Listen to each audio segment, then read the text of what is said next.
Jadi semua yang diucapkan Gibran itu nol besar, omong kosong, iklan politik saja yang mengotori panggung cawapres yang tidak beda dengan gaya politik gorong-gorong Jokowi. Anda tadi sudah menyaksikan debat cawapres, dan bagaimana pendapat Anda terkait dengan apa yang disampaikan oleh salah satu calon dan mungkin calon yang lain? Lebih khusus Gus Imin, publik menangkap pandangan-pandangan yang matang, konstruktif, realistis, dan visioner. Artinya kita harus mengakui bahwa mampu menyodorkan realitas Indonesia dan kemudian mencoba untuk membangun kerangka solusi yang terukur secara rasional. Tapi kalau Gibran saya lihat banyak polesannya. Banyak polesannya? Lebih banyak drama sehingga dan terlihat ada pengentalan perilaku bapaknya yang menonjol dari aura Gibran itu kan. Dari sisi ucapan, kata-kata, gestur, terus kemudian janji-janji yang digulirkan itu kan tidak beda dengan Jokowi pada Pilpres sebelumnya. Misal dia mengklaim bahwa tahun 2020 hingga tahun 2030 Indonesia memiliki bonus demografi yang memungkinkan akan membawa peluang lompatan Indonesia menuju tahun emas pada tahun 45. Ini satu cerita yang diulang-ulang oleh Jokowi dan kemudian hanya dibunyikan oleh Gibran. Dan saya kira rakyat akan kemudian dengan sangat cerdas menertawai bahwa sikap perilaku hipokrit kebohongan bapaknya berpindah kepada anaknya bahkan jauh lebih sempurna. Bagaimana rakyat bisa diberi harapan untuk melompat ke tahun Indonesia emas kalau bapaknya yaitu Presiden Jokowi telah melakukan operasi penghancuran Indonesia.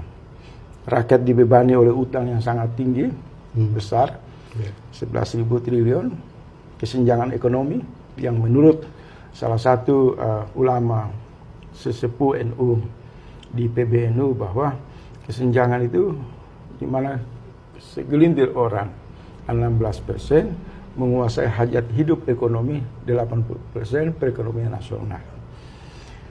Kemudian beberapa nama konglomerat yang disebutkan oleh Gibran memberi indikasi kuat bahwa ini semacam boneka yang dipajang untuk membuat seri berikutnya. Seri Jokowi 1 sudah mau berakhir, maka dimodifikasi menjadi Jokowi muda lagi dalam versi Gibran ini lebih terlihat untuk demi kepentingan melayani oligarki. Penindasan terhadap rakyat kecil semakin diperluas secara tidak adil. Jadi semua yang diucapkan Gibran itu nol besar, omong kosong, dan saya yakin seluruh rakyat Indonesia sudah dapat kesimpulan ini boneka baru yang dipersiapkan dengan cara-cara politik culas, politik pesona palsu untuk melanggengkan kebohongan-kebohongan berikutnya. Tetapi kalau bicara Caimin, sindiran dia tentang problem penegakan hukum, masalah pertanahan, dengan santai, dengan bebas, dengan apa adanya, memberikan gambaran bahwa kalau mau perubahan, maka harus membangkitkan rasa keadilan.